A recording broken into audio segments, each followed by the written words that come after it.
Bismillahirrahmanirrahim. Assalamualaikum warahmatullahi wabarakatuh.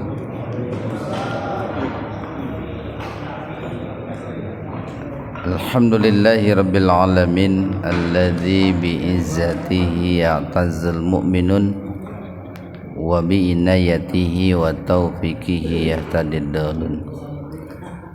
Ashhadu an la ilaha illallah wahdah la syarikalah wa ashhadu anna Muhammadan abduhu wa rasuluh, amma ba'd. Hadirin ikhwatu iman, jemaah Majlis Tafsir Iliyin, mudah-mudahan Allah Rabbul Ghafur wa Rabbus Syakur senantiasa memberikan keistiqomahan kepada kita dalam melakukan pengabdian kepadanya. Ikhwanu fiddin arsadakumullah, di penghujung surat An-Nisa ayat 117 kemarin, kali ini kita membahas surat An-Nisa ayat 118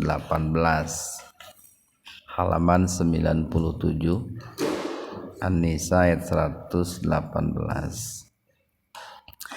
Nah, di penghujung surat An-Nisa ayat 117 itu dikatakan bahwa tidaklah apa yang diserukan oleh setan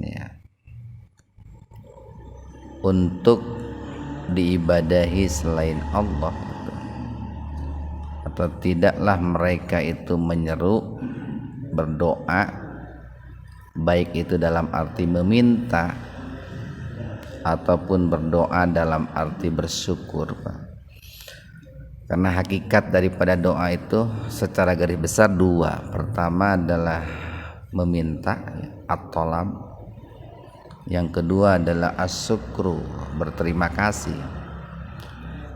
Jadi tidaklah mereka orang-orang musyrik itu meminta ataupun berterima kasih kepada selain Allah, melainkan doa mereka, syukur mereka, permintaan mereka itu melainkan kepada, pertama adalah inasan, yang kedua adalah syaitonam marid, melainkan kepada berhala-berhala. Itu disebut inasan karena pada umumnya sesuatu yang mereka jadikan berhala itu masuk kepada kelompok inas, semacam jenis perempuan gitu, Pak ya. Jadi rata-rata yang dijadikan sebagai berhala oleh orang-orang musyrik terdahulu itu seperti Lata, Uzza, Manat itu masuk kategori muannas gitu ya. Kemudian yang kedua yaitu syaitonam marid, yaitu setan yang senantiasa berbuat dosa, yang selalu berbuat dosa. Nah, maka di ayat 118 ini Allah berfirman, la'anahullah.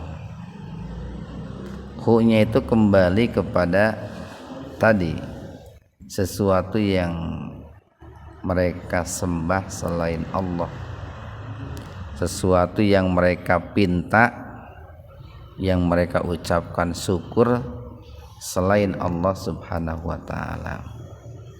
Ada yang menafsirkan karena hu-nya di sini domirnya itu tunggal, hu itu domir goib itu, Pak. Domir goib yang menunjukkan sesuatu yang tunggal itu kembali kepada syaitan. La'ana syaitana, nah Allahu, nah Allahnya itu sebagai subjek dan hu-nya itu domir hu itu merupakan objek. Jadi kalau dalam bahasa kita begini, la'anallahu asyaitana itu. Nah, di sini objeknya didahulukan, Pak, ketimbang subjeknya.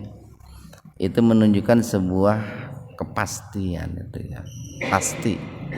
Jadi Allah itu betul-betul pasti akan melaknat as-syaitona, setan. Bahkan kata la'ana itu menggunakan fi'il madi. Itu kalau sebuah kata kerja menggunakan fi'il madi itu menunjukkan sebuah kepastian. Jadi Allah pasti melaknat setan. Melaknat itu yaitu al-ibtiadu an rahmatillah, dijauhkan dari rahmat Allah. Dan ini sesuatu yang sangat mengerikan Pak, ketika seseorang itu dilaknat oleh Allah. Karena kan syarat atau kunci masuk surga itu kan mendapatkan rahmat Allah. Nah, salah satu bukti kalau seseorang itu dikatakan dilaknat oleh Allah itu ketika mereka itu melakukan suatu kejahatan, maka mereka akan mengikuti kejahatan itu dengan kejahatan-kejahatan yang lain, Pak. Jadi kalau orang nih berbuat dosa, lalu terus setelah berbuat dosa itu dia melakukan dosa-dosa yang lain, itu sebuah pertanda bahwa orang itu dikutuk oleh Allah, dilaknat oleh Allah.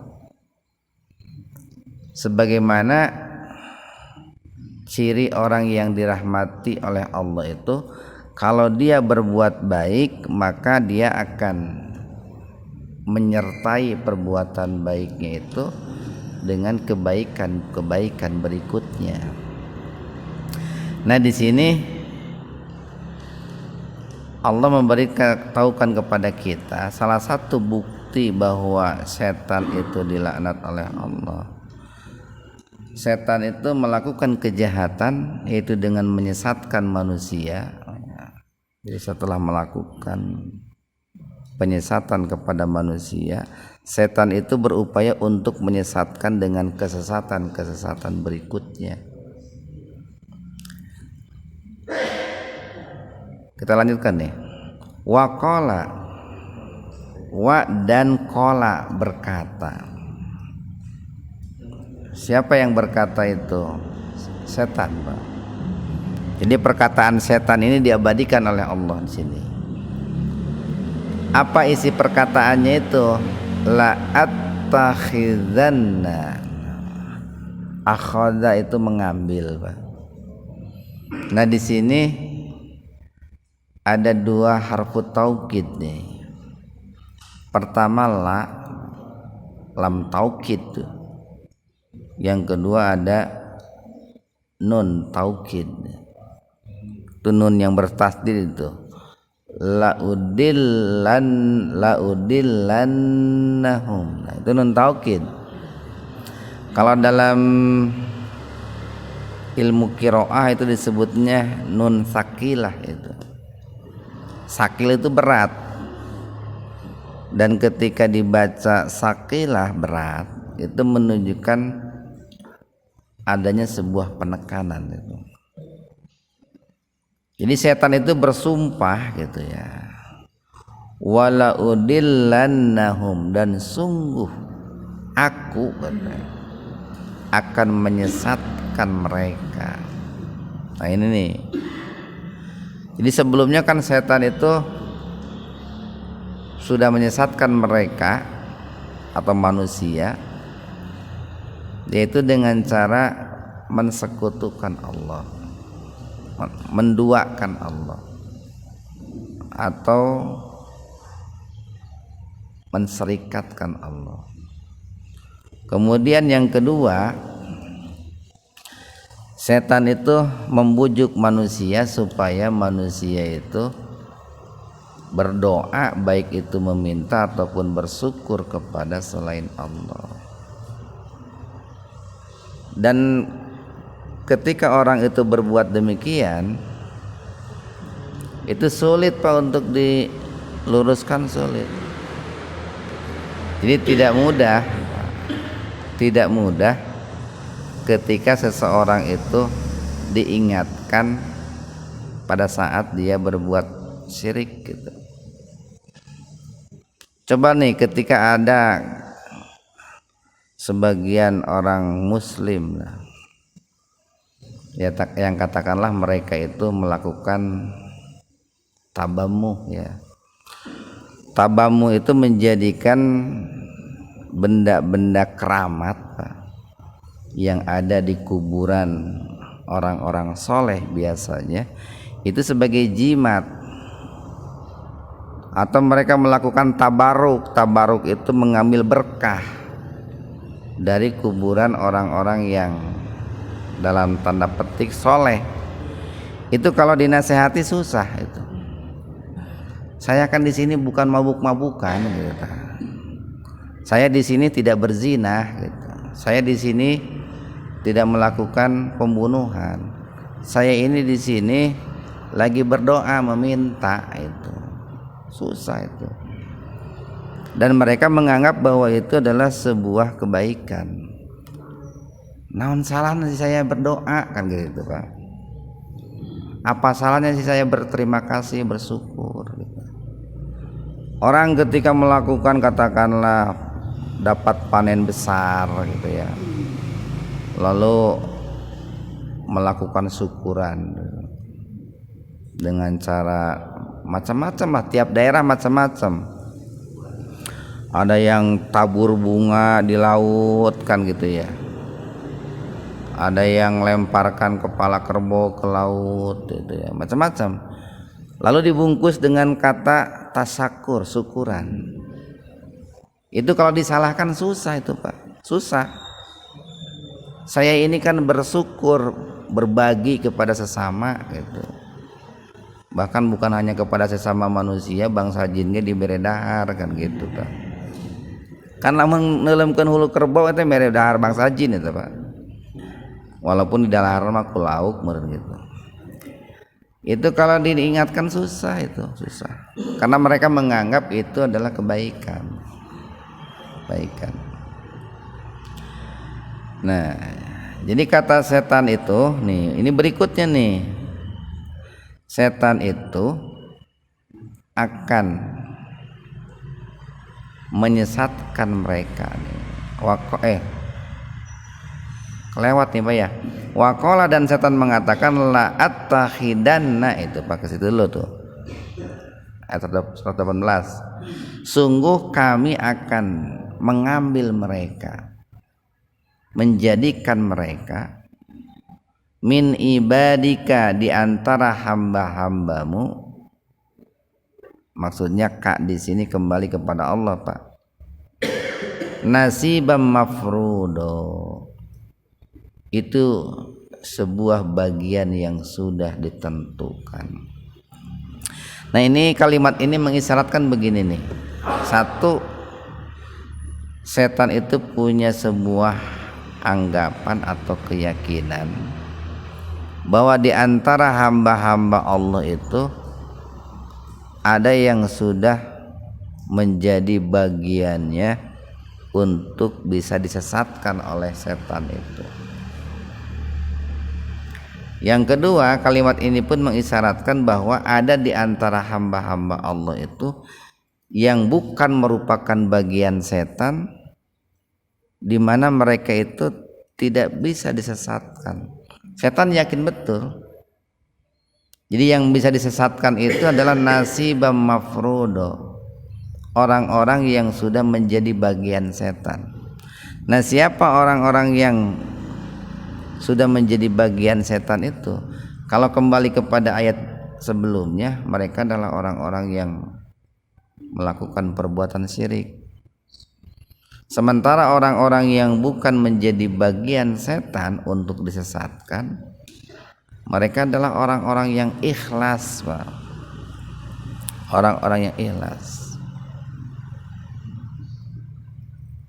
Ini kalau dikaitkan dengan ayat yang lain itu kan illa ibadakal mukhlasin. Nah itu yang tidak bisa disesatkan oleh setan itu adalah hamba-hamba yang mukhlis, yang mukhlasin. Karena sebetulnya begini nih, salah satu penyebab orang berbuat syirik itu dia tidak ikhlas, Pak. Dalam menjalani hidup dia tidak ikhlas, dalam melakukan sesuatu dia tidak ikhlas. Itu kesananya itu potensi berbuat syiriknya besar. Begini nih, kalau seorang penguasa gitu ya, dia tidak ikhlas dalam memimpin rakyatnya, potensi untuk berbuat syiriknya besar.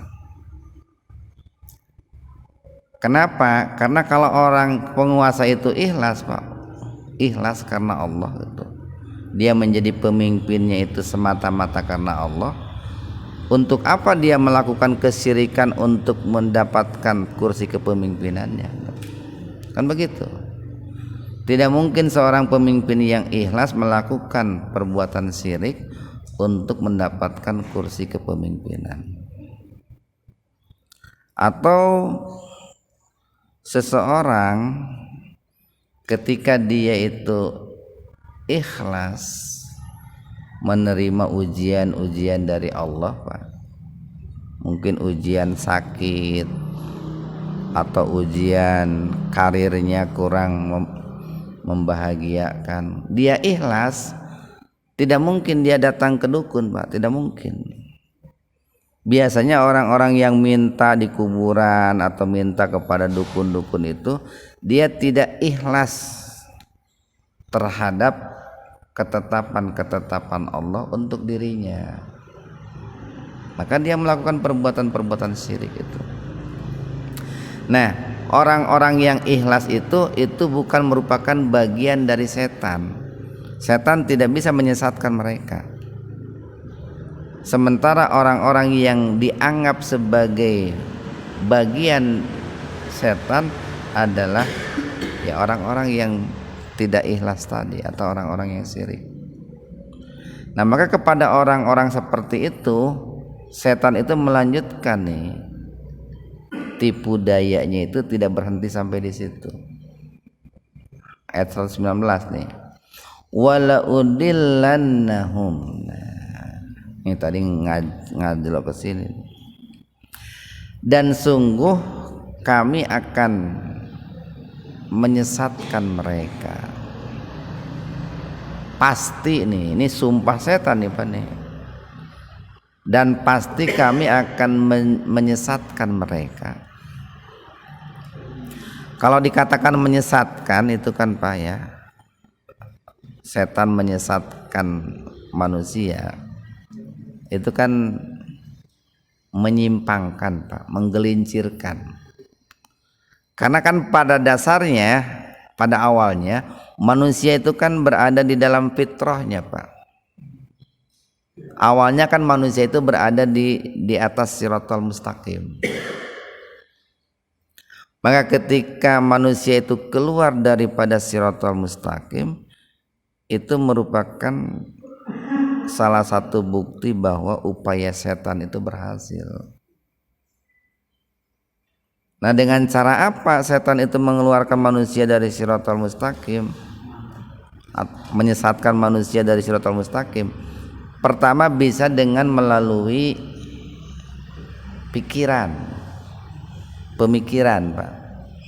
Yang kedua bisa melalui hawa nafsu. Yang disebut melalui pemikiran itu setan berusaha menyesatkan manusia dengan hal-hal yang berbau subhat, gitu, Pak.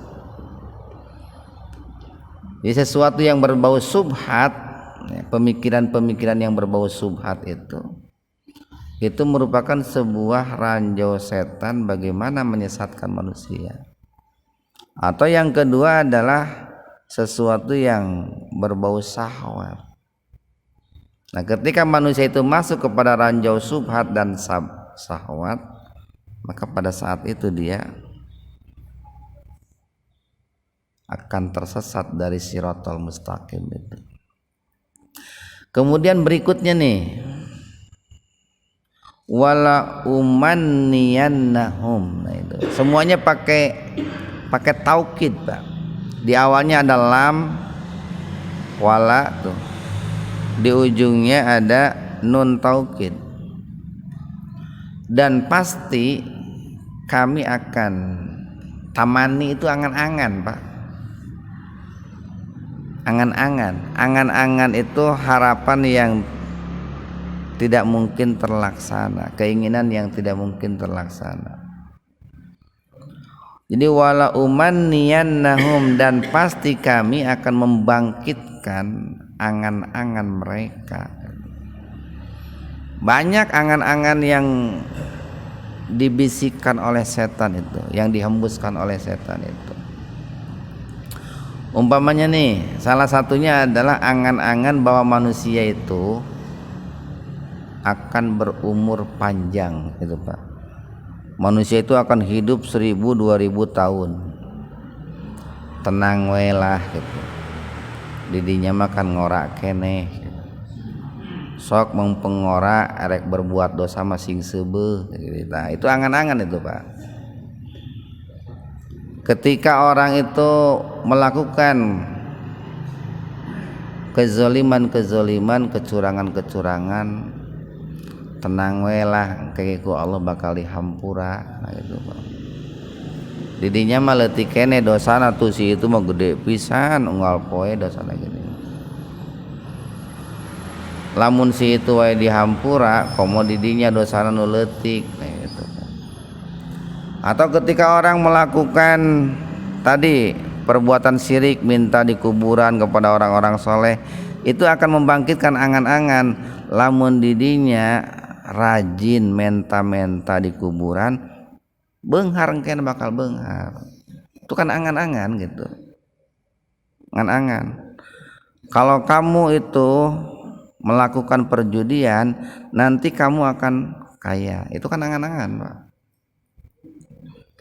Nah, angan-angan yang berkaitan dengan kejahatan atau berkaitan dengan perbuatan dosa, itu adalah angan-angan yang dibisikkan, dihembuskan oleh setan. Jadi kalau orang berbuat dosa, angan-angannya itu tadi, dia akan diberikan umur panjang, lalu dosanya pasti akan diampuni oleh Allah, sehingga orang yang bersangkutan santai gitu, atau menanti-nantikan. Bukan menanti-nantikannya, dia mengakhir-akhirkan memohon ampun kepada Allah. Kalau terkait dengan amal soleh, ya setan pun sama. Dia akan membuat angan-angan pada diri yang bersangkutan, sehingga orang yang bersangkutan itu akan mengakhir-akhirkan dirinya untuk melakukan kebaikan. Kita lanjutkan nih. Wala amurannahum. Sama ini pun ada lam taukid dan nun taukid nih. Karena setan itu, Pak, ketika menyesatkan manusia itu serius. Nggak pernah setan itu menyesatkan manusia main-main.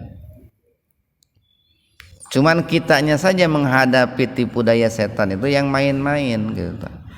Mata wajar, Pak, kalau kita manusia itu kebanyakan kalah terus. Kenapa? Ya setannya serius, kita enggak serius, ya pasti kalah tuh, Pak. Wala amurannahum. Nah, dan pasti nih, aku bersumpah pasti akan memerintahkan mereka. Ini di sini ada kalimat yang diijaznya. Apa kalimat yang diijaznya itu? Ini bisa kelihatan dari kalimat berikutnya nih. Palayubattikunna, maka sungguh mereka akan motong adzanal an'am. Adzan itu telinga. Pakai da, Pak. Pakai dal. Kalau pakai dal itu ya seruan adzan. Kalau pakai da itu telinga. Dan sungguh mereka akan memotong telinga-telinga binatang. Maksudnya begini nih. Jadi dalam keyakinan orang-orang jahiliyah, Pak, salah satu bentuk perbuatan syirik orang-orang jahiliyah Dulu mereka itu membedakan atau memisahkan antara binatang ternak milik Allah dengan binatang ternak milik mereka.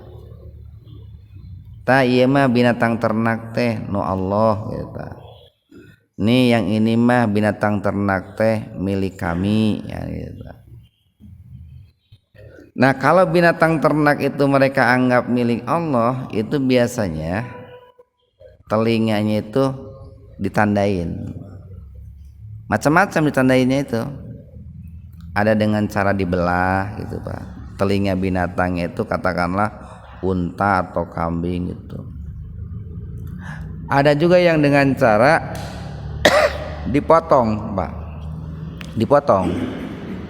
Nah, kalau telinga binatang itu sudah dibelah, dipotong, lalu kemudian binatang tersebut dilepaskan di alam liar itu, Pak.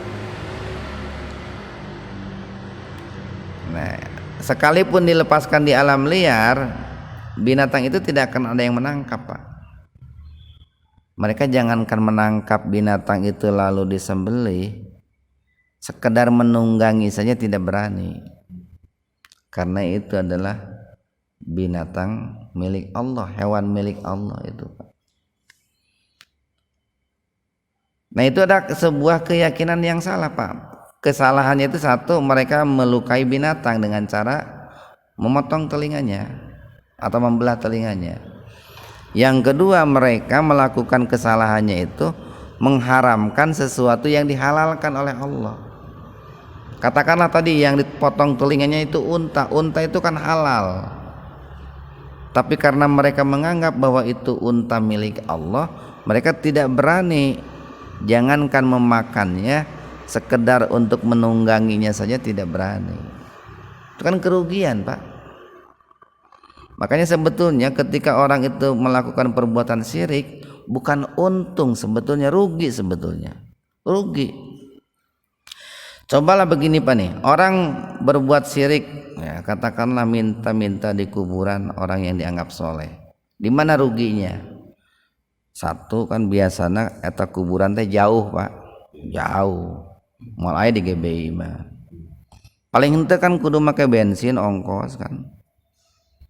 Kedua mengorbankan waktu, Pak, kudu bolos gawe teman gitu.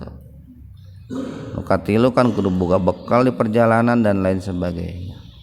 Belum lagi kan di sana banyak pengeluaran. Sebetulnya rugi itu. Belum lagi nanti apa yang disarankan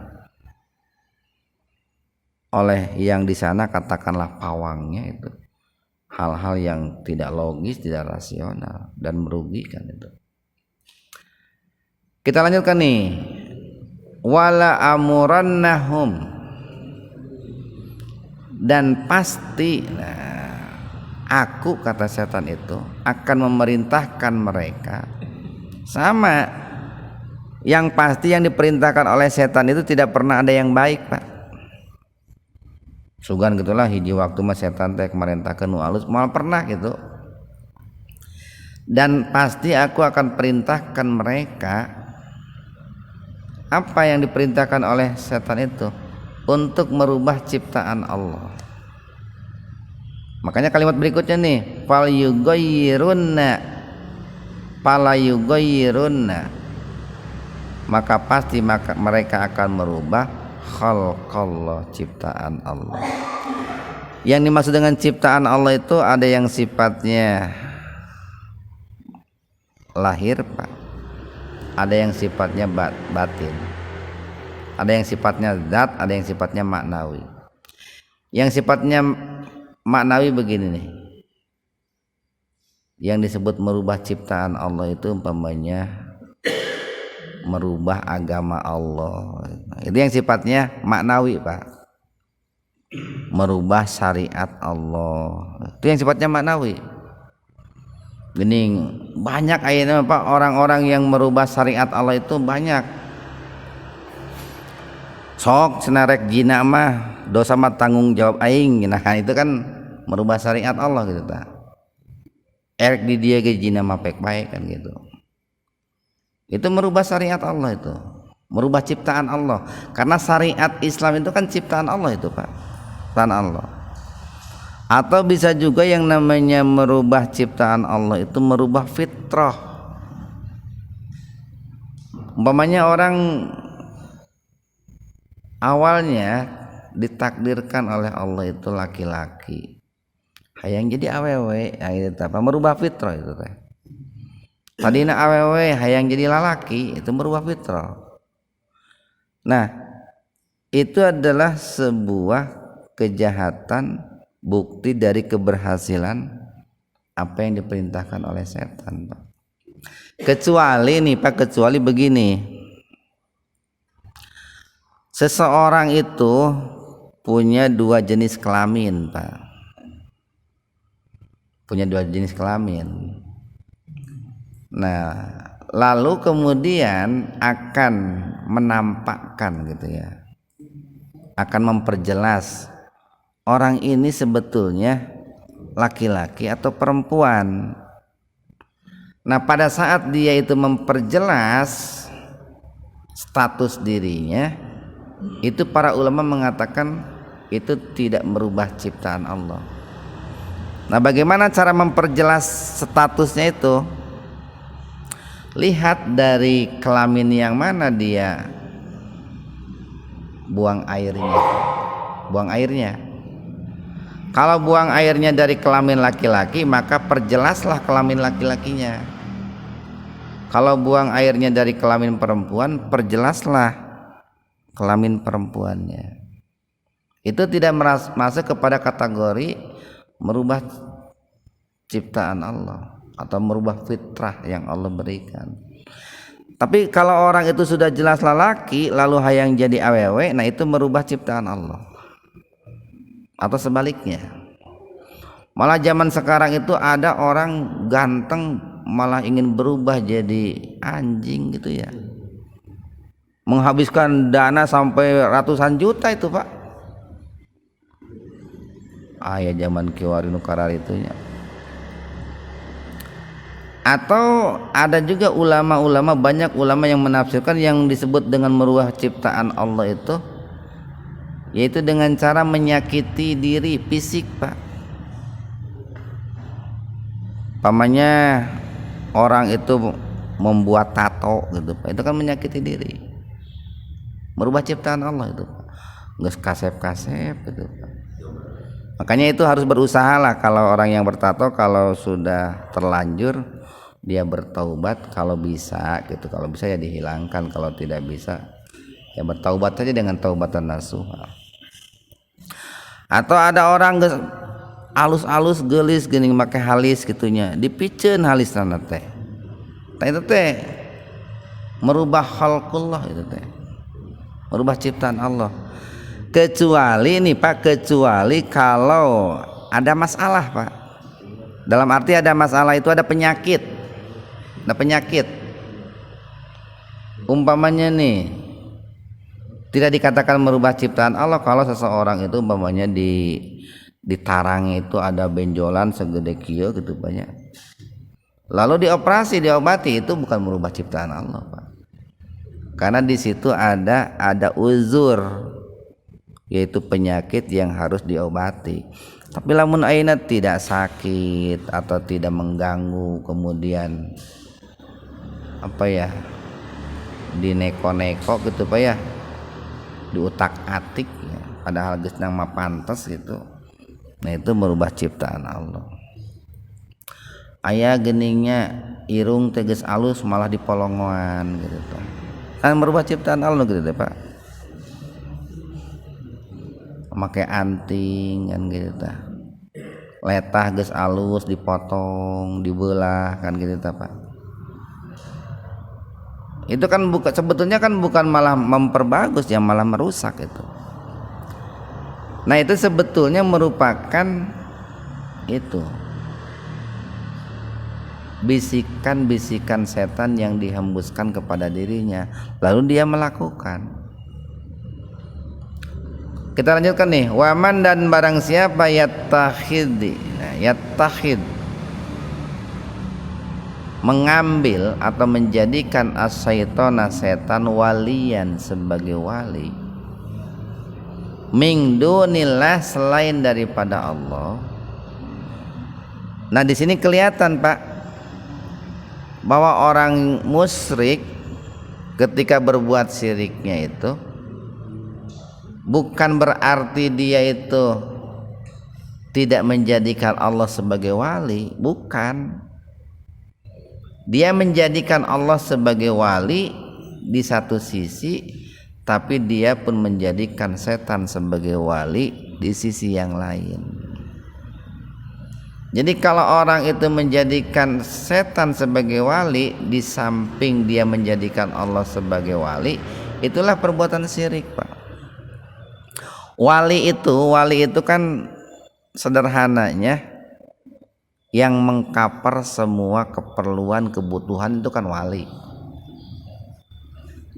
Jadi kalau manusia punya kebutuhan nih, dia berdoa kepada Allah, lalu berdoa juga kepada setan, atau dia melakukan apa yang disyariatkan Allah tapi dia pun melakukan apa yang diajarkan oleh setan, maka pada saat itu dia sudah menjadikan Allah dan setan sebagai wali secara bersamaan Pak. Itulah perbuatan syirik Pak. Jadi orang syirik itu bukan berarti dia tidak percaya kepada Allah, dia percaya Pak, percaya. Ini perlu saya tekankan nih, orang musyrik itu percaya kepada Allah, tapi dia percaya juga kepada selain Allah. Karena di masyarakat ada sebuah anggapan, dia makan orangnya percaya kepada Allah, bukan orang musyrik gitu. Dia kan sok ngadoa ke Allah, bukan orang musyrik. Malah bahasanya sok alus gening. Urang mangan saukur nyariat, hakikatnya mah da angin Allah. Tong sok datang wae ka dukun. Heupan urang mah nyariat cenah, nyareat cenah gitu. Hakikatnya mah da nu ngabeungharkeun mah Allah cenah gitu. Kan itu kan kayak betul ya, ucapan itu kayak betul Pak. Dia seolah-olah percaya kepada Allah, tapi sebetulnya kata-kata itu menunjukkan bahwa dia itu melakukan perbuatan syirik Pak. Kenapa? Karena dia melakukan syariat dengan syariat yang tidak dibenarkan oleh Allah. Da cenah masak ge lamun teu dibumbuan mah moal ngeunah, hamar cenah. Sarua we usaha ge lamun saujrat mah da moal maju. Pantesan teuing di dinya mah teu beunghar-beunghar, da polos usahana cenah. Make bumbu atuh seeutik kaos batur. Nah itu tah Pak. Itu adalah perbuatan syirik itu. Jadi barang siapa nih, kita lanjutkan nih. Barang siapa yang menjadikan setan sebagai wali di samping dia menjadikan Allah sebagai wali, faqad maka sungguh khasira dia telah rugi, khusrana mubina, dengan kerugian yang sangat nyata. Kerugiannya banyak Pak. Kerugian iman, kerugian moral, kerugian material dan lain sebagainya. Kita lanjutkan nih. Ya'iduhum, dia setan menjanjikan kepada mereka. Wa yumannihim, dan selalu membangkitkan angan-angan kepada mereka. Setan itu Pak, setan ini kalau saya ibaratkan begini. Konon katanya ya, yang namanya perempuan senang diberikan janji-janji, walaupun janji itu tidak ditepati. Senang perempuan itu. Pokoknya bapak-bapak sing loba janji begitu tah. Itu senang, ibu-ibu itu senang kalau dijanjikan oleh suaminya itu. Sekalipun tidak ditepati. Ketimbang kalau suami tidak menjanjikan apa-apa gitu Pak. Nah sebetulnya setan itu banyak menjanjikan kepada kita dan janjinya itu belum pernah ditepati itu Pak. Kalau setan menjanjikan A sebetulnya B itu. Kalau setan menjanjikan B sebetulnya A. Artinya nih kalau setan itu menjanjikan surga sebetulnya neraka itu. Kalau setan menjanjikan keuntungan sebetulnya kerugian. Kalau setan menjanjikan kekayaan sebetulnya kemiskinan gitu. Wa yumannihim dan selalu membangkitkan angan-angan kosong gitu. Wa may ya'iduhum dan tidaklah menjanjikan kepada mereka as-syaitanu setan itu illa melainkan gururo, tipu daya. Ini menurut Ibnu Qayyim al-Jauziyah, sebetulnya setan menjanjikan sesuatu kepada manusia itu di dalam Al-Quran itu tidak banyak Pak, tidak banyak. Lebih banyak janji Allah yang Allah janjikan kepada manusia. Tapi janji setan yang tidak banyak itu lebih dipercaya oleh manusia, padahal setan itu selalu bohong, ketimbang janji Allah yang sangat banyak padahal Allah itu tidak pernah bohong. Wa may ya'iduhum as-syaitanu illa gurura. Terakhir, ulaika mereka itulah. Nah, siapa mereka itu? Ya orang-orang yang disesatkan oleh setan tadi, Pak. Orang-orang yang menjadi pengikut setan, hamba setan. Ma'wahum tempat mereka itu jahannam, neraka jahannam. Jadi bukan hanya setan yang menyesatkan, yang disesatkannya pun ya padha wae, Pak. Wala dan tidak pula atau tidak akan yajiduna mereka akan mendapatkan anha dari neraka jahanam itu mahiso, tempat untuk berlari, tempat untuk kabur menyelamatkan diri gitu Pak ya. Mudah-mudahan ada manfaatnya untuk kita semua. Subhanakallahumma wa bihamdika asyhadu an la ilaha illa anta astaghfiruka wa atubu ilaik. Assalamualaikum warahmatullahi wabarakatuh.